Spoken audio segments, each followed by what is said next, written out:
Third time I've ever done this. I think it's working. Maybe?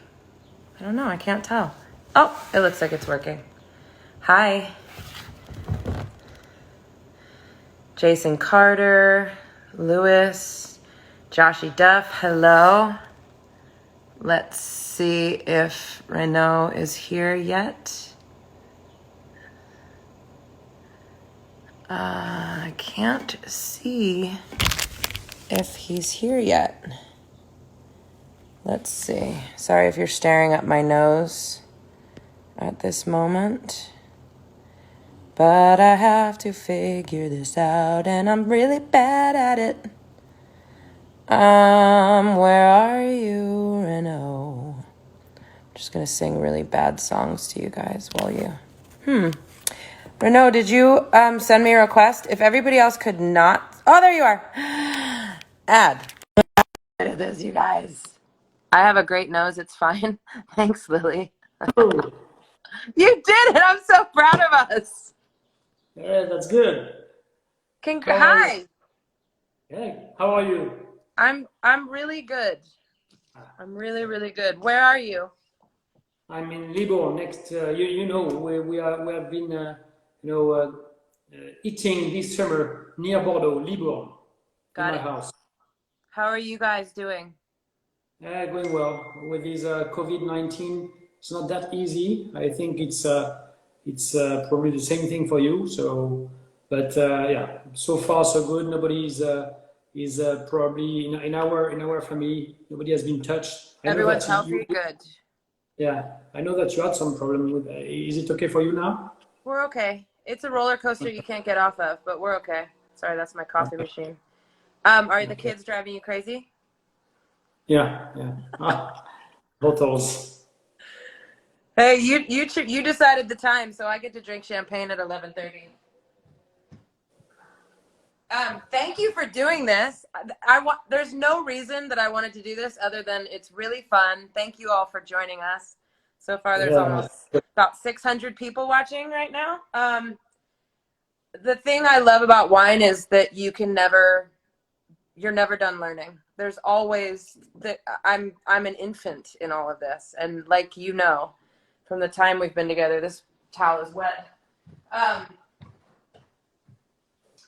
There's so many facets to the wine business, to wine growing, making, all of it. So I wanted to talk to you. Oh my God, I cannot get this open. This champagne does not want to be drank. This is terrible. I might have to open something else. Help, champagne drinkers. Can't get it open. Nope. All right. Last For time. you. I'll open your favorite wine then. I'm going to go straight to it. Look what I pulled out because I'm talking to you. Can you see it? Vegas. Yeah, yeah. I remember this one. I remember this one. It's a good one. It's my favorite one from Spain. Is It's it? It always is your good to. favorite? Is Spain one of your favorite wine regions? Yeah, yeah. It's quite cool there. For us as French people, we think that Spain is quite hot. It's more in the south, of course, and this region is quite cold. And I met the winemaker, and he says that there is more than 100 days in the year below zero or around 0 degrees Celsius. So it's sometimes there is a Lost lack you of for a second. freshness in Spain, but not There you for are. this one. Well, I'm just going to drink that because I can't get my damn champagne open. So okay. Can you, I know you're French and all, but have you always been in wine? No. A bit like you, my family was not in the wine business, not in the wine region. So in fact, my parents met each other in Bordeaux because university, and then they stayed there. And half of the people I know were belonging more or less to the wine business or vineyards, and it's how, in fact, I decided to study wines. and then to be negociants. But I don't have any. In fact, it was quite. I was not supposed to work in this wine business, but it's a passion. It's pleasure. Love it. Like. So this question is from Dane, our friend Dane. What is it that you actually do? As negociant, right? Mm-hmm. Negociant is a specific to Bordeaux. It's a bit weird. It's a decade century that's working like this in Bordeaux. The biggest estates, the most popular one, all the first growth, for example, are not selling directly to private or to wine importers, and they are selling through the Bordeaux marketplace. And Bordeaux marketplace is a courtier who is in fact offering us the wines in between the chateau and the negociants, and the negociants get in the locations, like sometimes in US now, get in the locations. That's the part of a crop en primeur futures. We are not talking about physical stocks, and it's the ones it's still in barrels, and the chateau gives us some, like in locations, 100 cases, and then we are in charge of selling these wines all over the world or in France. And this is for one part, which is not physical, it's the primeur, and for the other part, it's physical. So then we buy from the chateau or from other negociants some wines, and then we sell on different countries, different clients. We are more focusing for Vin Passion, for my company. We are more focusing on professionals. So we are selling to 35 different markets and more to importers. We are not talking directly with the private because we need an importing license. So we are talking. We are dealing with importers, wine importers. What's your favorite part of your job? Do you travel a lot? The best, yeah, we are traveling a lot. And also the best part is also the contact we have with the wines. Each year it's a new vintage. For this, it's just incredible. Each year there is something different. Each year it's a new vintage with some very good, some other less good. But you have always another story to explain to your clients. So yeah, there is nothing comparable from one year to another one. So that's what is good. I have to say there's about 500 people on here right now. Isn't it fun to listen to French people speak English? It's one of my favorite sounds. Try to improve, you are always getting me with passionated people, and say passionate, it's enough. Passionated. So, no, I say passionated now. We are passionated. How do you spell up? I thought it was, I thought it was international, but when I say it's, it doesn't mean, but yeah. Very French. Yeah. There is a lot of F, but I don't know how many, All right. So basically, just to tell everybody how we met, I was hoping to go to France every year to learn, to meet with producers, to taste different wines, to learn about different regions, different grapes, and I got hooked up with you. I flew there alone. We'd never met. I jumped into your car, and we were instant best friends, and off we went. We've been on 4 trips together so far. 3? I tried to check on the trips. We started in October 2009, so yeah. So it's quite far, with Margaux, Chateau Margaux, and Chateau Pontet-Canet. And then after we went to I had to bring one of those out as well.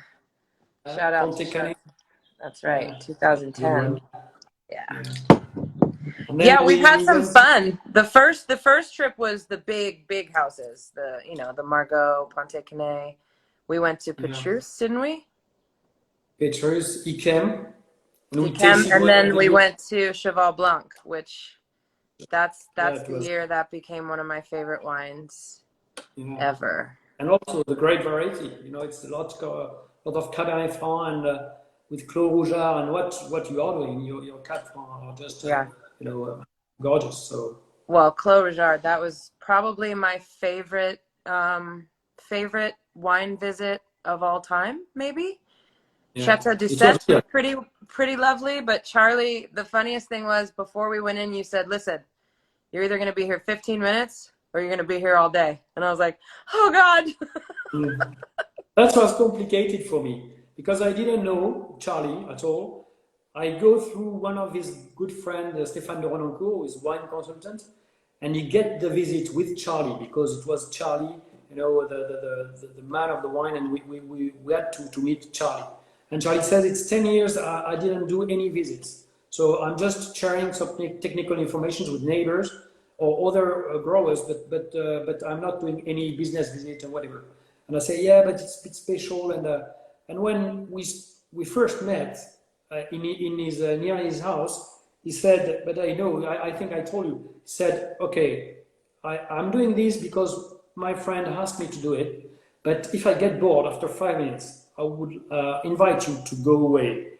And you were asking me, what did he say? Say, whoo. You're like, "Do I tell So her?" yeah. And you said, okay, because I did the translation, and you say, okay, fair enough. And then we spend all the day long, and we get a bit drunk as well. But We did. yeah, It was one sharing of my good. favorite memories in my life. Yeah, that was an incredible day. We've had a lot of them. We ran in the rain together. And then my visits started getting a little more complicated, right? Then I started wanting to just do small producers and certain grape varietals. And that was fun for you to put together. Yeah, I didn't know why. So first, just for people to understand. So first you came, we didn't know each other. Then 1 year after, you say, I'm coming back on Sunday because otherwise it was crowded, and we went to Petrus over here. And then the year after, you say, okay, I would like to discover Cabernet Franc, and I met Cheval Blanc. Okay, it's very good, but do you have any clue what kind of Cabernet Franc we can visit in France? So okay, we have to go to Loire. And then say, I would like some Grenache, 100% Grenache rosé. I said, why, you know? But and I would like some, and then after a few years, when I came to your place, I saw exactly what we have been visiting for 10 years. So Yeah. I saw the block of Cabernet Franc, the Grenache, the Cabernet Sauvignon, the white as well, Yeah. and your rosé, and which is just perfect in barrels. So yeah, it was fun There to was visit places. there was a method to my madness. Yeah, And it's yeah, it worked was good. out. And then Yeah, you also flew all the way from Hong Kong to come to my wine launch, which was made me yeah, cry. There was like it was 20 people there, and then you. And you were so it, tired. it was a great day, you know. Yeah. Yeah, your wine lunch, it was your first day for to launch a party lunch. So I had to be there. So I was in Taiwan, in fact, and then I know I was in Hong Kong, right? Yeah, I was in Hong Kong, and then I flew to California. But it's always good to be in California. I I love this. I will never forget the day you came a couple of years ago when I was barrel tasting with you some Cab Franc, and you sort of stopped and you were like, "Holy shit, this is really good." Yeah, And that was the but you know, first time I was really, really nervous for any. No one even knew that I had been doing this. No one had tasted the wine before, especially no one of your caliber. And I mean, my hands, you could have wrung them out. I could have had a glass of water with the sweat in my hands when you were tasting the wines. And when you said that, it was the first time that I kind of had any confidence at all. I mean, you gave me that, and that was, you yeah, know, but you know what? I think it was in 16. So it was your 14. So it's quite a while. And you had few barrels. And I was always asking you, so when do you launch your wines? And I don't know, I'm not sure about the profile. I'm not sure. And then you were quite sure, but you wanted somebody to taste. But the wines, honestly, the wine was just perfect. And I was not expecting Cap Franc in this region, with these kind of aromatics. It was tense, but it was fresh. And you took many risks to do it because it's always easy when you are not in the wine business to take a consultant. But you try you worked in the wine. You did some study in the wines, even if it was late. You made many blind tasting visits and everything. And at the end of the day, you say, I don't want a consultant. I want to make my own wine. So you took big risks, even on the date of harvest. All your neighbors, they were just waiting, and you were harvesting. And this is, at the end, when you show your wines, it's always easier if you just follow all steps like the others. But if you take risks like this, sometimes it can be good, sometimes it can be gorgeous, and sometimes bad. So I know that you were sure about what you did, but the wines were so good, and not from this part. No, honestly. And I made some tastings here, and we made some. You did. You went behind my back, and you did tastings that gave me heart palpitations, and I was really happy and really mad at you for doing that. Because that could have gone wrong. Yeah, but it was good, and we made blind tasting with some big chateau from all over the world, and your wines were also blind, and you didn't know where were your bottles. So it's complicated. It takes risks. That's good. But thank you. After all the trips we made, I think we have the same memories. And what is the best visits are the emotional ones. And why with Charlie Foucault it was so great. The wine was good, but it was emotional. And you are in this kind of winemaker, taking risks because you follow your feeling, and that's good. That's good. Thank you. There is too many wines where you can find oak too strong, over mature. And then it's not specific to a place. It's not specific to great wines because everybody can get mature, can get some wood and oak. But what you are doing, it's for me, it's one of my favorite. I told you already. Thank you. I'm still waiting for you to get me into Reyes. Yeah. I think that means no. That means hell no in French.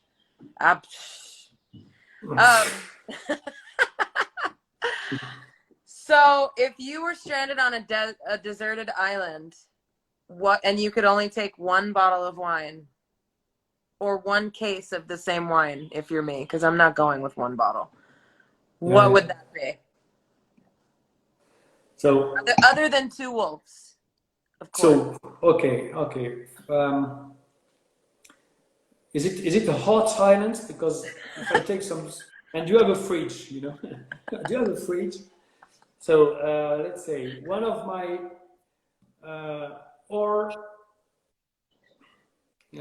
one of my top souvenir was Petrus 90.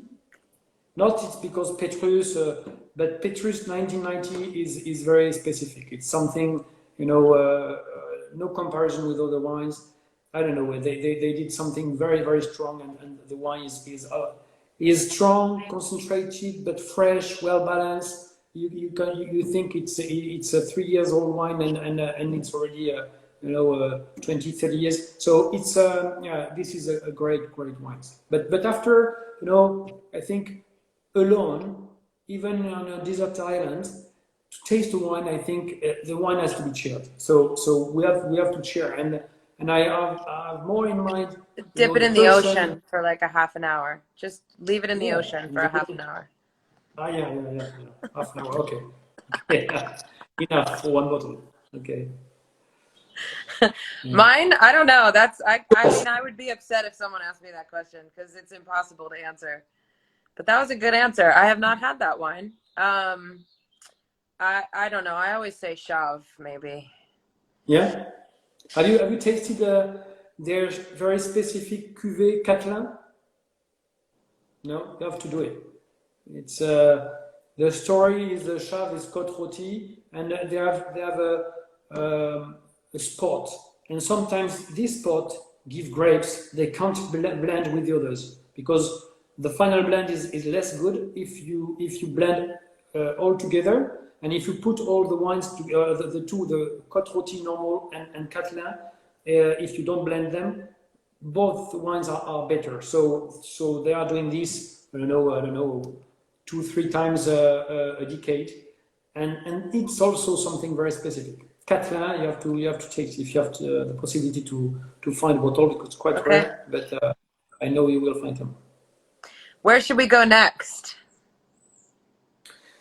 Next, if I think we can go in different places in different countries, but if we want to keep on going in France, I think we have to go North Rhône, because we did Côte du Rhône, and we did the south as well with Nîmes, Costardines, Camandre, and I think we have to do the North Rhône, and I think there is a gorgeous ones, and Chave is one, but Jamay is also another one. I don't know if you know Gangloff. Gangloff, the guy Yves Gangloff is a charming person, and the wines are very good. He's doing Condrieu and Côte Rôtie, and I can't wait. It's not that far, but we have to jump into Burgundy wines. Yeah, I want to meet Loire. Yeah, Le Loup, le Bois. We almost did. We almost did. Yeah.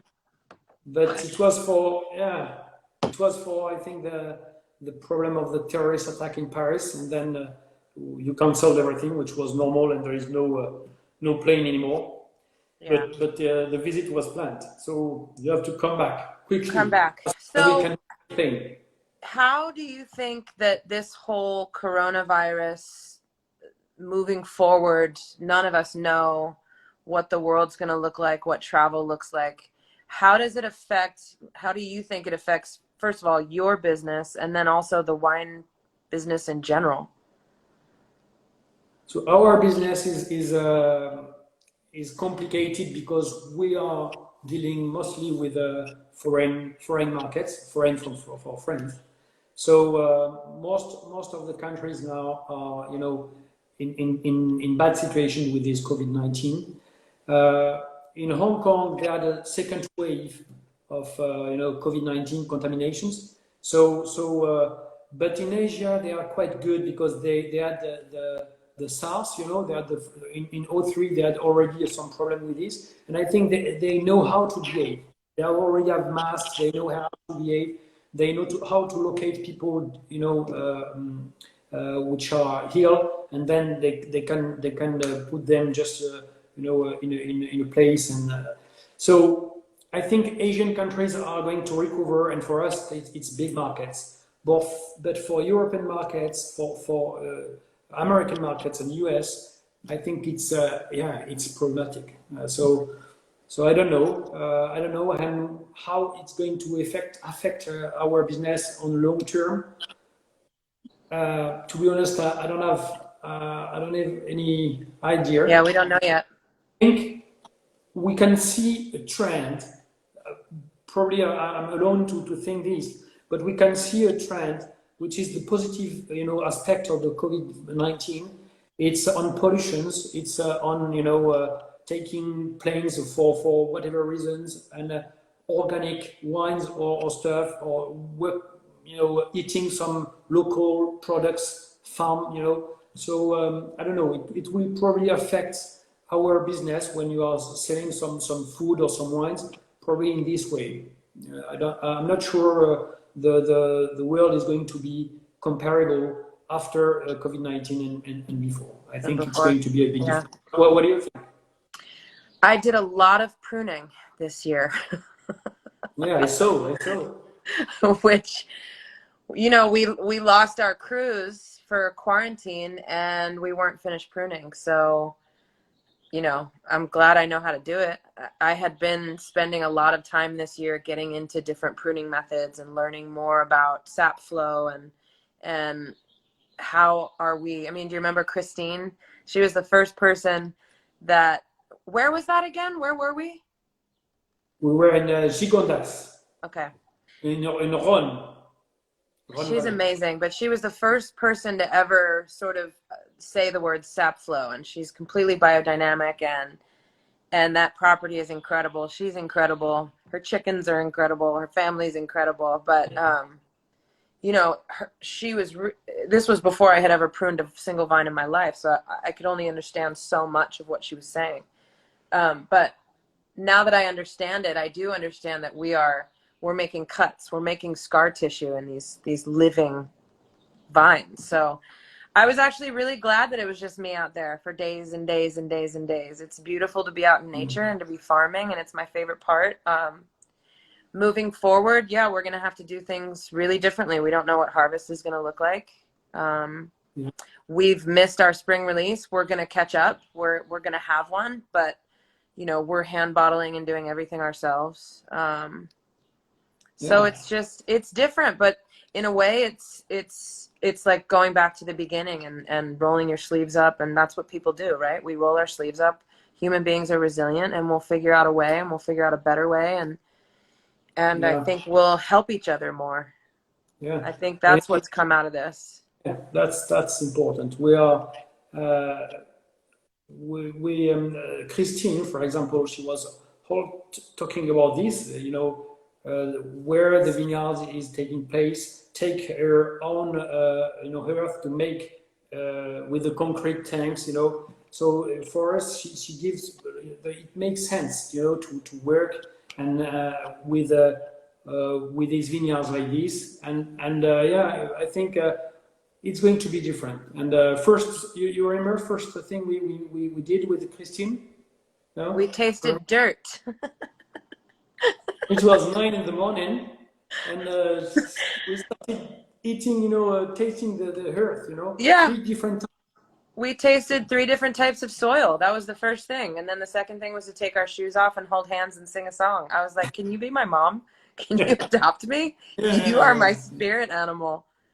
One interesting thing that I remember from her winery was all of her big tanks were grounded with copper wire. And do you remember the story she told about how one tank was flawed? It was completely flawed, and she's 100% biodynamic, and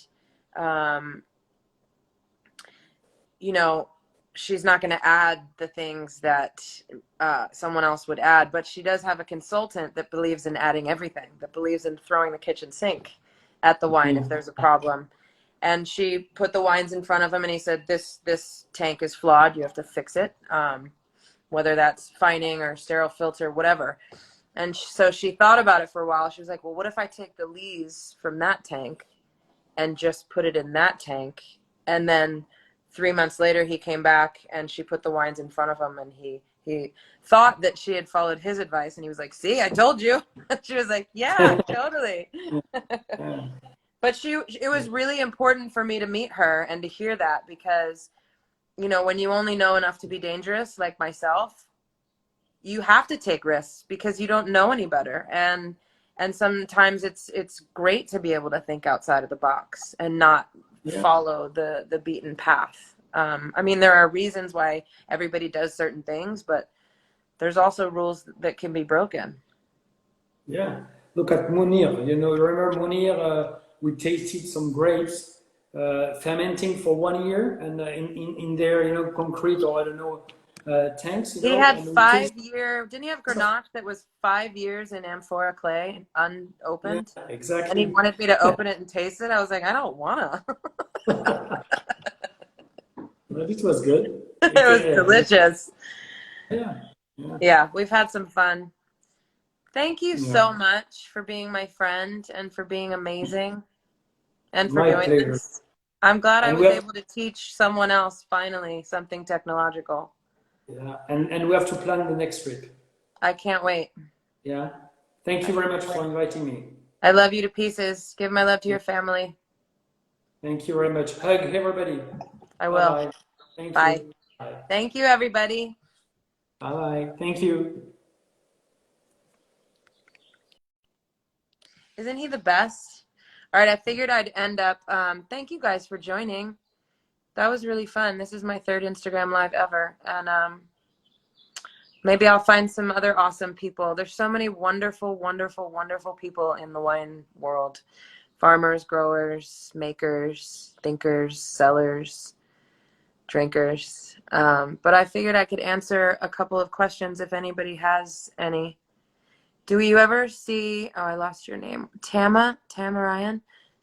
Do you ever see our wine going worldwide? We don't make very much. We live on a really small vineyard, and we do everything ourselves. It's me and my partner, Allison, another mama, badass, who actually has her own label called L.A. Lepiani, named after her grandfather. She's incredible. She works with Italian varietals. We don't make enough wine yet, but we're going to keep going and see how we go. And we're so grateful for the love and the family that we have through the wine. Let's see, what else? Can you give me a job? Maybe. Would I ever make cheese? I don't know how, but I would love to. I'm learning how to make sourdough just like the rest of the world. I have a starter I'm pretty excited about. My first starter I ever tried worked. We do not make sweet wines, Jess. We tried to hang Semillon late, and the bees massacred it, and we won't do that again because it smells really bad. We do not ship to Germany yet. I don't know if we will when we maybe make more. We do not use drones because they scare me.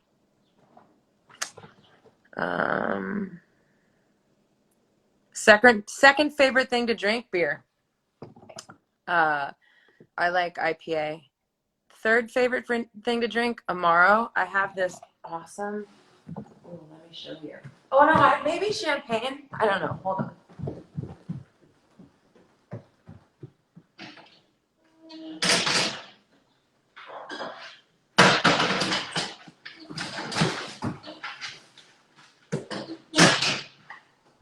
We were in Berlin on tour, and I got this bottle of Amaro that's made locally there, and it's one of the most delicious things I've ever tasted.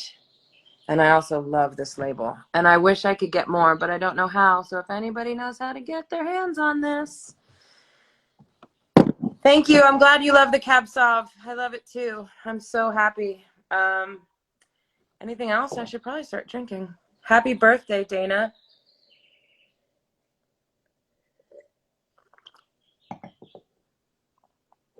What am I cooking tonight? Tonight I'm barbecuing.